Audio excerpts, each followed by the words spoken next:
Olá, boa noite. Entra ano, sai ano e a história se repete. Os professores cobram melhores salários e condições de trabalho. Enquanto isso, 13 milhões de brasileiros com mais de 14 anos ainda não sabem ler e escrever, como mostra a Pesquisa Nacional por Amostra de Domicílios. Um projeto de lei que institui o Plano Nacional de Educação tramita há quase 3 anos no Congresso com a promessa de melhorar esse quadro.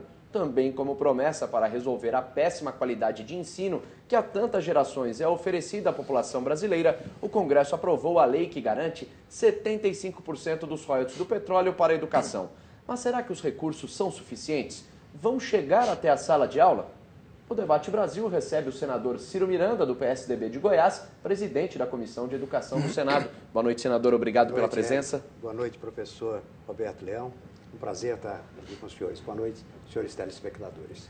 Também recebemos o presidente da Confederação Nacional dos Trabalhadores em Educação, Roberto Franklin de Leão. Boa noite, professor. Obrigado pela participação. Boa noite, Érico. Boa noite, senador Ciro. Vamos fazer uma boa discussão sobre esse tema que é muito importante. Com certeza. Olha, antes da gente começar o nosso debate, antes de tudo, queria citar alguns dados que mostram, são dados absurdos que mostram como está a educação no Brasil. Quase 35% dos alunos do ensino médio não estão na série correspondente à idade. Esse é um ponto. Pouco mais de 80% dos estudantes chegam ao final do ensino médio sem aprender matemática. Segundo ponto, o aluno brasileiro fica em média 7 anos e 2 meses na escola. Estamos abaixo da média latino-americana, que é de 7 anos e 8 meses. Perdemos até para a Colômbia. Então, senhores, o Plano Nacional de Educação exige que em 10 anos sejam destinados pelo menos 10% do produto interno bruto em educação. Como garantir que esse dinheiro seja investido no ensino público, senador? O que vem acontecendo por falta desse investimento durante esse tempo todo que nós estamos passando e desleixando com a educação, não dando uma carreira para os professores, não dando uma série da dignidade ao salário. Tudo foi esquecido. Aí nós tivemos esse alicerce corroendo. Ele foi correndo de uma maneira tão grande que nós chegamos ao ponto de começarmos a perder nas faculdades, porque quando você não tem alicerce, lá em cima a coisa vai acabar mal. E começou a desabar. Uma USP, que era a referência mundial, que ocupava a 100ª entre as 100 maiores universidades, perdeu esse status. Hoje já está entre as 300. Nós tivemos agora no IDEB que 30% dos cursos foram reprovados. Nós temos no exame da Ordem dos Advogados só 18% dos alunos formados em Direito que serão aprovados. E no exame de proficiência, em São Paulo, o CREBESP, o Conselho Regional de Medicina, faz esse exame, ele não é punitivo, tem 48,5% dos alunos reprovados. Então, é a história toda que está indo por água abaixo. E nós precisamos de aporte. Agora, não é um aporte pensando no pré-sal só. O pré-sal, para mim, é uma grande interrogação. O mundo todo está procurando alternativa energética. E se o petróleo amanhã não tiver esse mesmo valor? Isso a gente vai até falar um pouquinho mais lá embaixo. Mas, professor Leão, o senhor acredita que esse dinheiro consiga chegar? Como fazer, garantir esses recursos para o ensino público? Esse é um grande problema da educação pública brasileira, que é a questão da gestão e dos desvios que o dinheiro sofre até chegar na escola. Eu não considero que o problema é só de gestão, mas tenho certeza que a gestão é importante para que a gente consiga dar a finalidade correta para o dinheiro que é destinado à educação pública. A gente convive constantemente com uma série de desvios. Nós temos aí, se a gente for visitar os municípios, os estados brasileiros, mais os municípios, nós vamos ver secretarias de esporte, de turismo, de cultura, delegacia de trânsito, cartório eleitoral, tudo funcionando com professor, com gente da educação. E aí tira o professor da sala de aula, põe ele lá e põe outro na sala de aula. Tá certo? Então, em alguns casos muito raros, quando ele sai da sala de aula, ele deixa também sair da folha, mas isso é muito raro. Então, isso é um dos ralos por onde vai o dinheiro da educação pública, e que termina resultando na falta de melhores condições. O senhor está querendo me dizer que até o dinheiro tem, mas é mal gerido? Também não tem. Não estou dizendo que o dinheiro tem. O dinheiro não tem e é mal gerido. O que tem é mal gerido. É mal gerido. Precisa ter mais dinheiro, 10% do PIB é o mínimo que a gente considera, que a gente avalia. Seria aí por volta dos 10% do PIB brasileiro é de 5 trilhões. 4 trilhões no 2000, 4 trilhões e 400 milhões teríamos aí os 10% disso, teríamos 450 bilhões.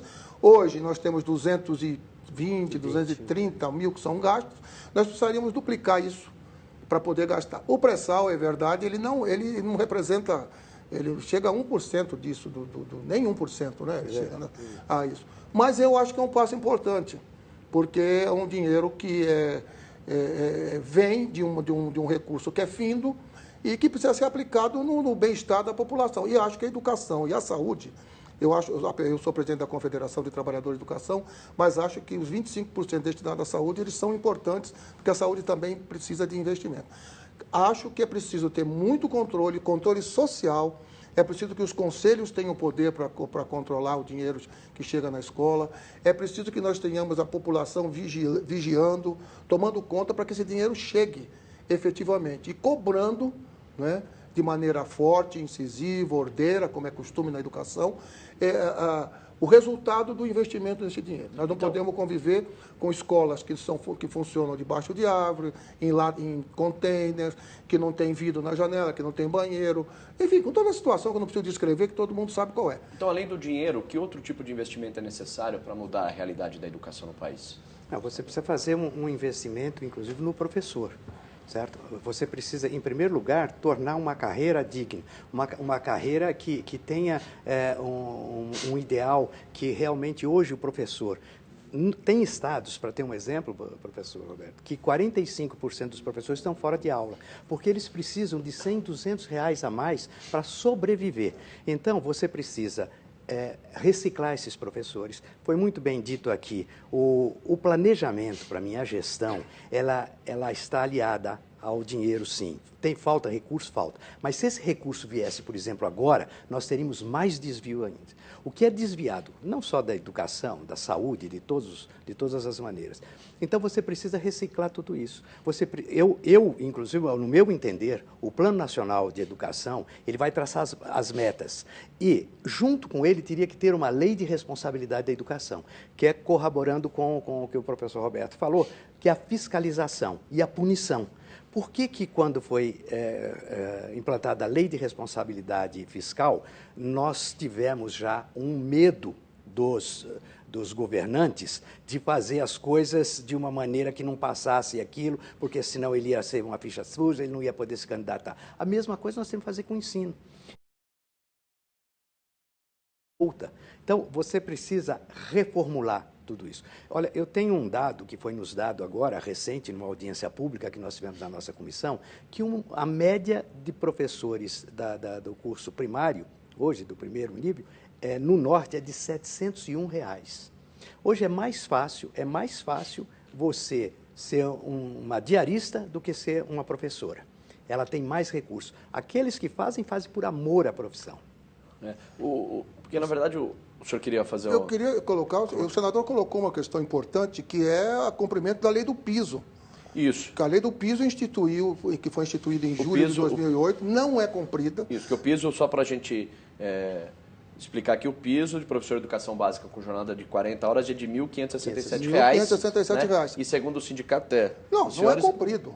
Só 12 estados, mais o Distrito Federal que pagam. E é claro que esses estados sempre sofrem uma alteração, porque um começa a pagar, outro deixa, então fica essa... Mas é por aí, 12 estados, mais ou menos, e alguns municípios. E não é só a questão do salário, que, aliás, é essencial e fundamental. Mas a lei do piso fala de jornada e fala de plano de carreira. E isso que o senador coloca de que existe professores ganhando R$ 721, não dá liga quando se fala em construir uma educação de qualidade. Essa lei do piso precisa ser cumprida. Essa lei do piso, os professores hoje estão fazendo greve para cumprir lei. Quer dizer, nós não estamos mais indo às ruas para exigir que alguma coisa nova... A grande maioria das greves é para que seja cumprida a lei do piso. E os estados insistem em fazer chicana jurídica no Supremo Tribunal, tá certo? Começaram questionando constitucionalidade, aí começaram a questionar artigo por artigo, já perderam tudo. Tá certo? A última questão que está pendente lá, perderam a liminar que eles pediram, dizia respeito ao critério de reajuste que está estabelecido na lei do piso. Perderam, não conseguiram eliminar. Mas eu acho que é uma vergonha eu acho que os estados, os municípios deviam sim lutar, e os que não têm condições, primeiro precisam mostrar que não tem. Por que é que não tem condições de honrar a lei do piso? E depois, eu já disse isso publicamente, nós estamos dispostos a juntos cobrar mais investimento, mais dinheiro na educação, evidentemente com correção, evidentemente que sendo fiscalizado, com a aplicação correta, debatida, discutida. Agora, não dá simplesmente para dizer que não vai pagar, tá certo? Ou porque não tem dinheiro. Se não tem dinheiro, é muito... Então, nessa questão, o reajuste para o ano que vem já está até comprometido, né? Porque o reajuste seria de 19%, estados e municípios já disseram que não tem como pagar, não tem arrecadação para pagar, propuseram 8%. Agora, se a União pode complementar essa... Eles propuseram 8%. Eles propuseram... Quase 8%, né? 7... Daria, mais ou menos, nas contas de hoje...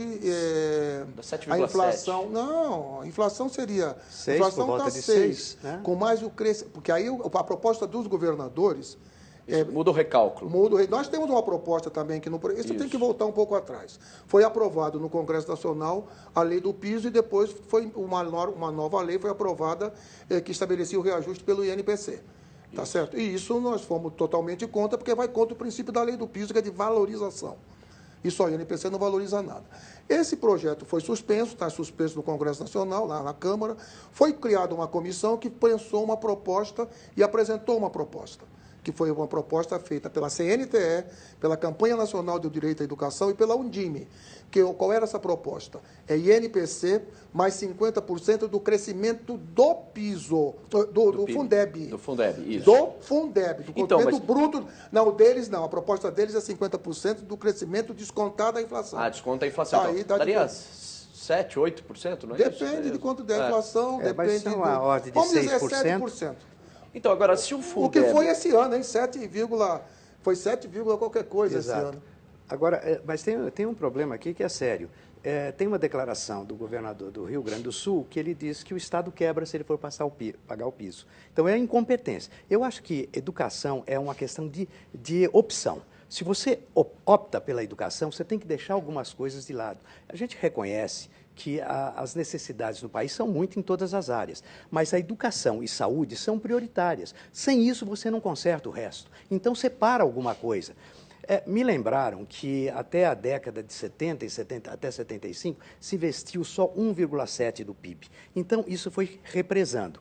Agora, o problema maior, professor, está nos municípios. Por quê? Eles ficaram com a carga maior da responsabilidade. Nós recebemos na nossa comissão, recentemente, a secretária de Educação de São Bernardo do Campo. É o quarto, ela falou... Isso. Sou o quarto município mais rico do estado de São Paulo, que é o município mais rico. Eles estão investindo 37%, não é suficiente e não aguentam mais. Agora, imagine você pegar o norte, nordeste, centro-oeste. Bom, eles não aguentam mais 0,5%.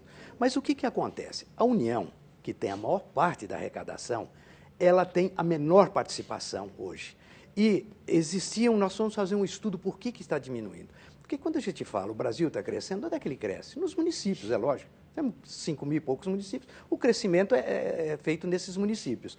Então, aí crescem as necessidades sociais, de infraestrutura, de educação, e a verba foi diminuindo o que eles recebiam, ou pelo menos estagnada. Aí nós fizemos um estudo. Existem 2 tipos básicos de arrecadação. É o imposto e a contribuição. O imposto você repassa a parte para os municípios e o Estado, e a contribuição não. Há 20 anos atrás, a contribuição representava 12%, hoje ela representa 45%.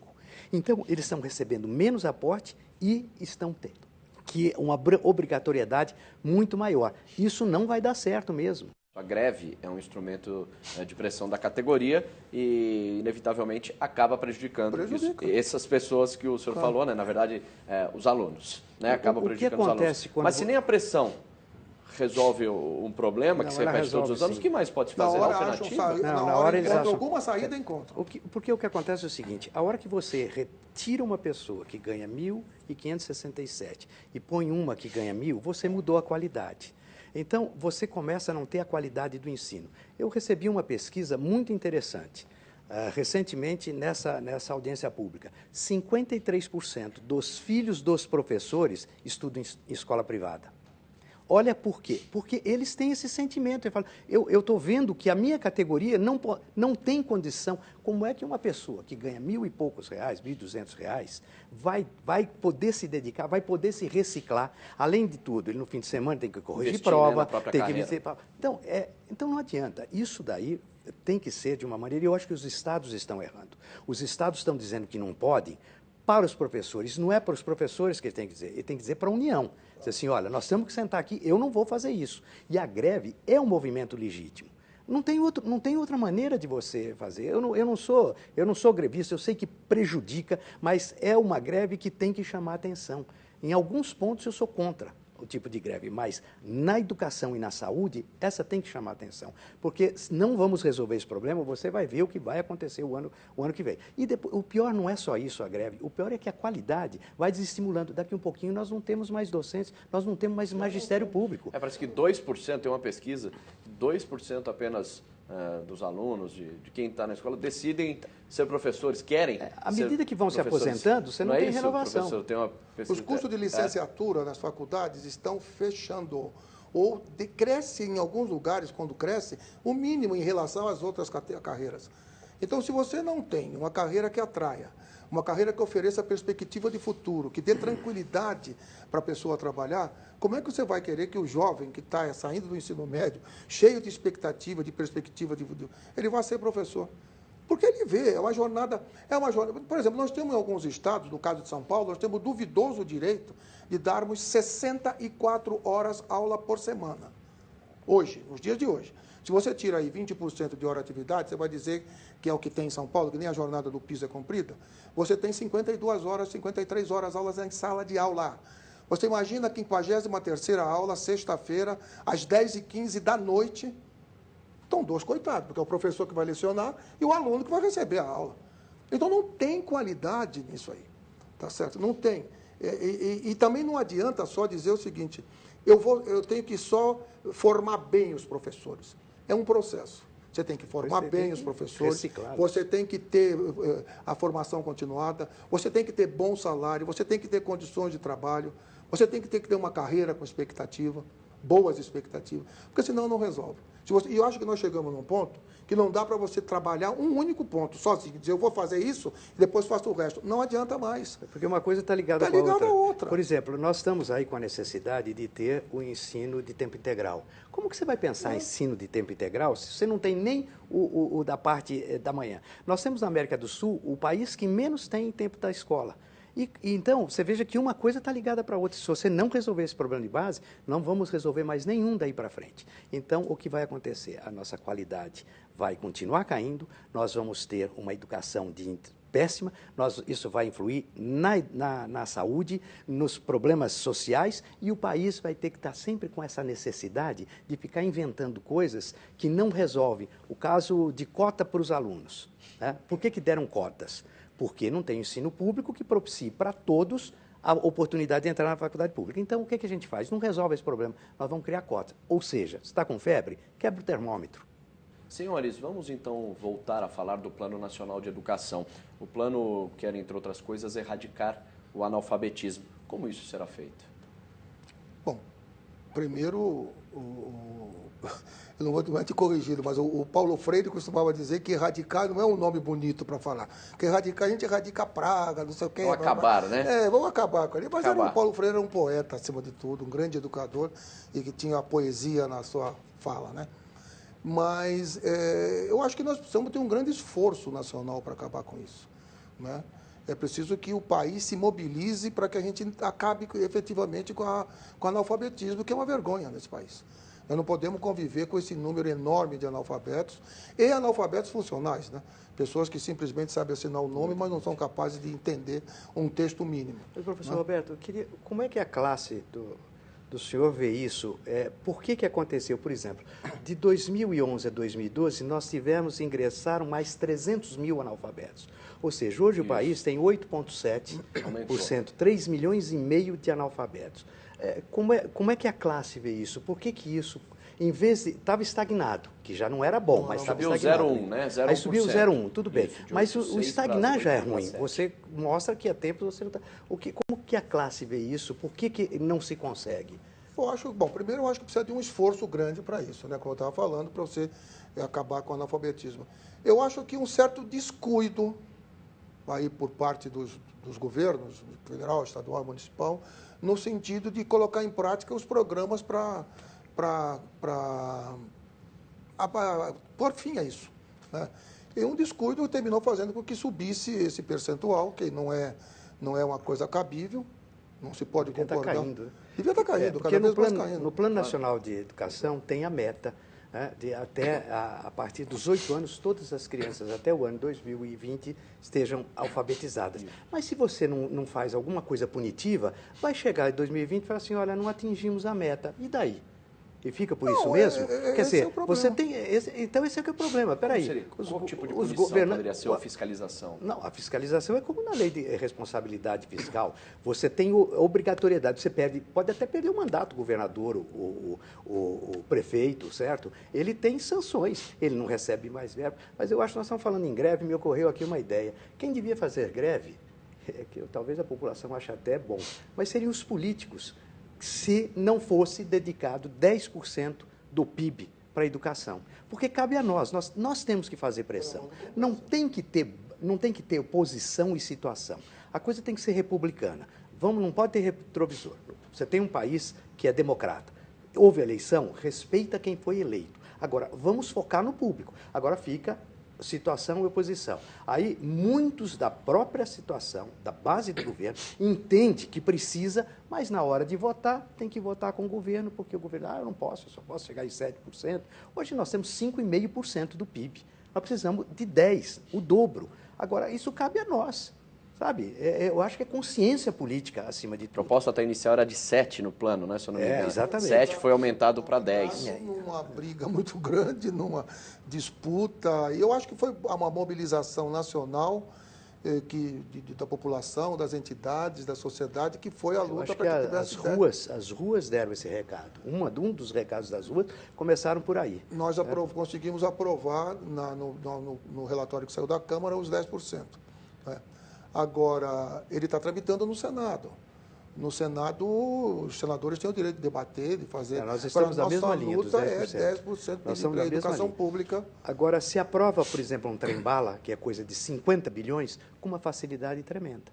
Foi aprovado no ano de 2011 com uma tranquilidade tremenda. Quer dizer que você tem dinheiro para determinadas coisas. Eu não vou dizer... Isso é responsabilidade dos não vou dizer se é importante ou não. Legislativo. Deve ser importantíssimo ligar São Paulo e Rio, tudo bem. Mas o que é mais importante do que a educação e a saúde? Então, se você não tem para todos, você tem que priorizar. Então, eu tenho esse conceito. Educação é uma questão de opção. Se o governo, nós, não optarmos para o investimento da educação, nós não vamos tirar esse país do estágio em que está. Agora, a gente acompanhou lá a discussão na Comissão de Constituição e Justiça do Plano Nacional de Educação e um dos obstáculos para a aprovação da proposta na comissão foi o artigo que garante o acesso à educação básica para estudantes de 4 a 17 anos com algum tipo de deficiência. A meta 4. Isso. Por que isso é visto como um problema? Por que teve essa polêmica toda se a gente está falando... Foi um debate que eu acho que se chegou a um acordo nessa questão. Mas foi um dos obstáculos. Teve porque havia um entendimento. Professor, houve um problema ali. Havia um entendimento da questão do ensino especial. Ele veio da Câmara com a meta 4 focada. Aí, o senador Pimentel, na Comissão de Assuntos Sociais... do governo Congresso. Isso. Na Comissão de Assuntos Sociais, suprimiu toda a meta 4, tirando o governo. Aí, houve uma manifestação das APAES, 5.000 pessoas com dificuldades foram... Aí, quando veio na Comissão de Justiça, então, mudaram, mas não restabeleceram todo. Cabe à nossa comissão, e nós temos um compromisso com esse segmento, de recuperar como veio da Câmara. O projeto como veio da Câmara está muito bom. Sabe, a Câmara debateu, demorou muito, mas fez um projeto muito bem equilibrado. E nós estamos procurando, dentro do possível, melhorar com as audiências públicas. Mas não sei se é a mesma opinião do senador, mas a nossa opinião é que, primeiro, a proposta de inclusão, tudo bem, dos 4 aos 17, a criança tem direito de estudar na escola regular, pública, comum, e receber, porque o problema estava no financiamento, né? E receber o Fundeb, ter aí a sua cota do Fundeb. E se ele é assistido por uma entidade Tipo a pai da vida. Tipo a Assistencial, pai, que faz esse trabalho também, se ele tem de manhã o ensino público regular, de à tarde ele tem uma escola especial, essa escola também recebe por esse aluno. Então, esse aluno custa duas, vamos dizer, custo não.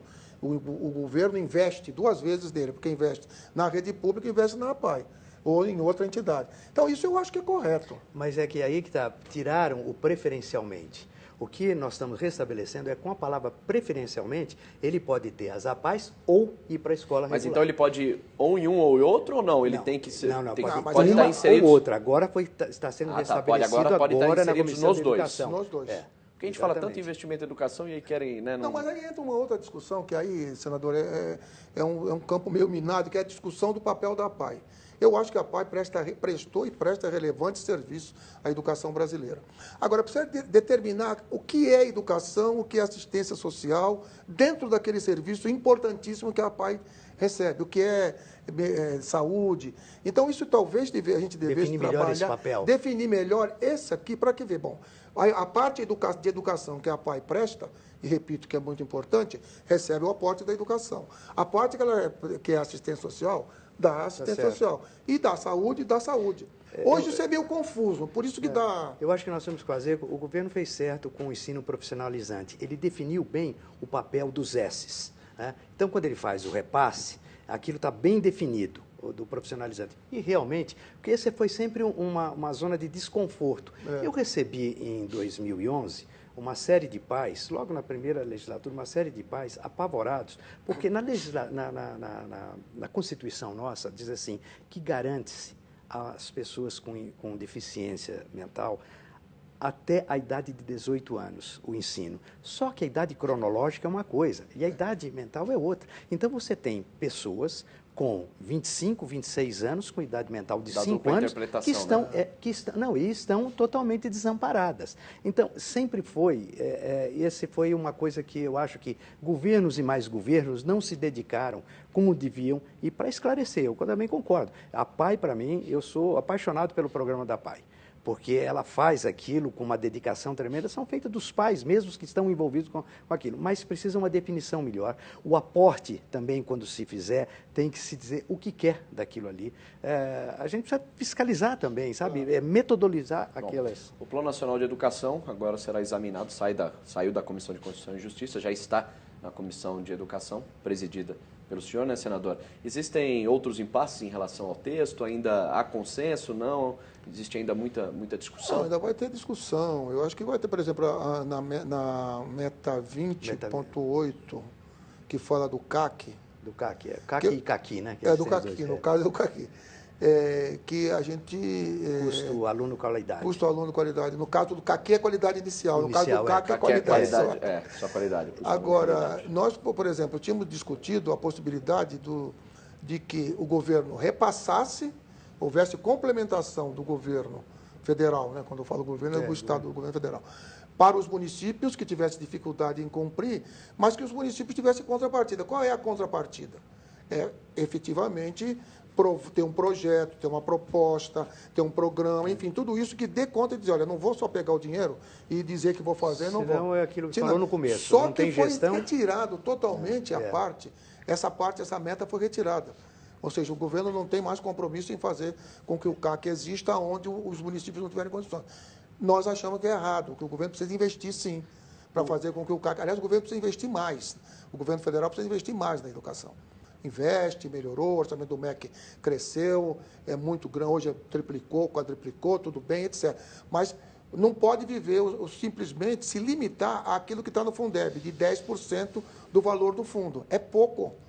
É pouco. E não pode, por exemplo, ser também esse repasse feito sem uma avaliação ali. Porque, por exemplo, tem estados que estão no limite. O estado do Paraná, por exemplo, é um bom exemplo disso. Ele está no limite de receber, de estar entre os estados que recebem complementação do Fundeb. Mas é um dos estados mais desenvolvidos do país. Por quê? Por que ele está assim? Por causa de isenção. Nós temos uma política de isenção nesse país que termina levando as políticas públicas para o fundo do poço. Você está entendendo? Você tem um estado que é pujante, que é um estado bem desenvolvido, que tem crescimento, que tem uma condição social O estado do sul do Brasil, onde que é o mais desenvolvido, e, no entanto, é um estado que quase... Minas Gerais é outro. Entende? Então, as isenções, eu acho, senador, que essa política de isenção a gente precisa discutir melhor. Porque aí as isenções...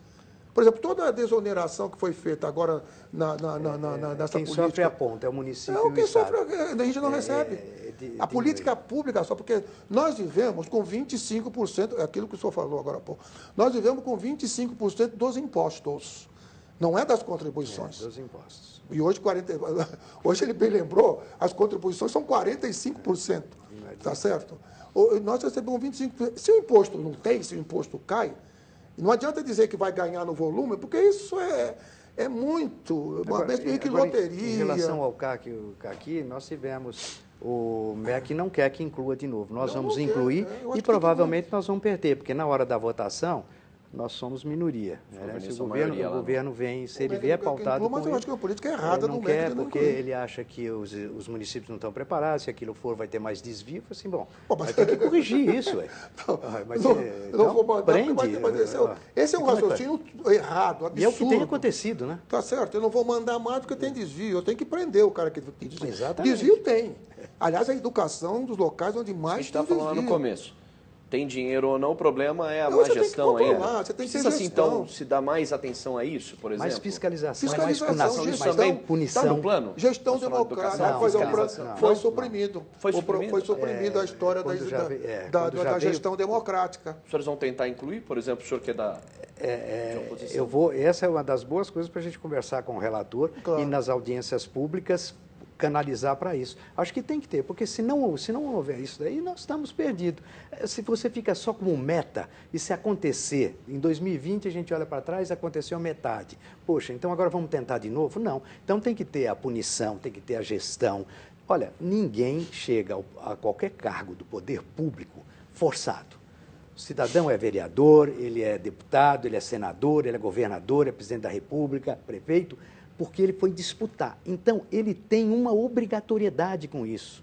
Não é diferente, não é minha sobrevivência eu ser senador. Se eu estou lá, eu tenho que desempenhar o papel de senador. Como prefeito, ele sabe as obrigações. Quando ele vai num cargo eletivo, que ele é eleito pela população, ele sabe quais são as suas obrigações. Então, ele tem que correr todos os riscos. Então, é o que você falou, não manda porque a gestão não é boa, isso pode desviar, etc. Tem que prender. Nós estamos chegando na reta final do nosso programa. E eu queria uma consideração final do senhor, senador Ciro Miranda, sobre a educação, sobre o nosso assunto aqui. Recentemente tivemos o Dia do Professor. Eu sou casado com uma normalista, e que depois virou psicóloga, certo? O apelo era tão grande no passado pela normalista que virou a pedagogia. Né? E hoje nós estamos quase que voltando. Daqui a um pouquinho nós voltamos às normalistas de novo. Vamos perder o nosso foco. Então, eu sempre digo que não se faz educação por decreto nem com lei. Se faz com gestão, muita gestão, muito planejamento e o dinheiro necessário. E que nós foquemos em educação para mudar uma nação. Você não vai sair dessa mesmice. Eu acho que hoje as bolsas que o governo faz, o aspecto social, é extremamente meritório, mas tem que ter a porta de entrada. E a educação é ela. Professor Roberto Leão, sua palavra final para os nossos telespectadores. Primeiro eu quero agradecer a oportunidade aqui de ter participado dessa discussão com o senador Ciro Miranda. E quero dizer, eu sou uma pessoa que tenho muita esperança de que a gente possa ter uma educação de qualidade e a valorização dos profissionais da educação. Profissionais da educação, não apenas os professores, mas os que trabalham, os funcionários da educação, que trabalham na merenda, na higiene, o porteiro, todos esses que têm uma ação, que lidam diretamente com os alunos. Eu acho que é possível, mas nós temos que lutar muito. Eu acho que a mobilização da sociedade é essencial, dos sindicatos, das entidades da sociedade, da Campanha Nacional pelo Direito à Educação, CNTE, que é a entidade que eu presido, centrais sindicais, para que a gente possa dar esse salto de qualidade na educação. Nós não podemos conviver com esse número exorbitante de analfabetos, nós temos que trabalhar na perspectiva de um país que mude com a educação. Queria agradecer mais uma vez a presença dos senhores, tenham uma ótima noite. O Debate Brasil termina aqui, voltamos na semana que vem com mais uma discussão sobre os temas que estão lá no Congresso Nacional, mas que interessam a você, telespectador. E você pode dar a sua opinião e sugestões através da nossa página na internet www.redetv.com.br/Debate Brasil. Obrigado pela sua companhia, uma boa noite e até o próximo programa.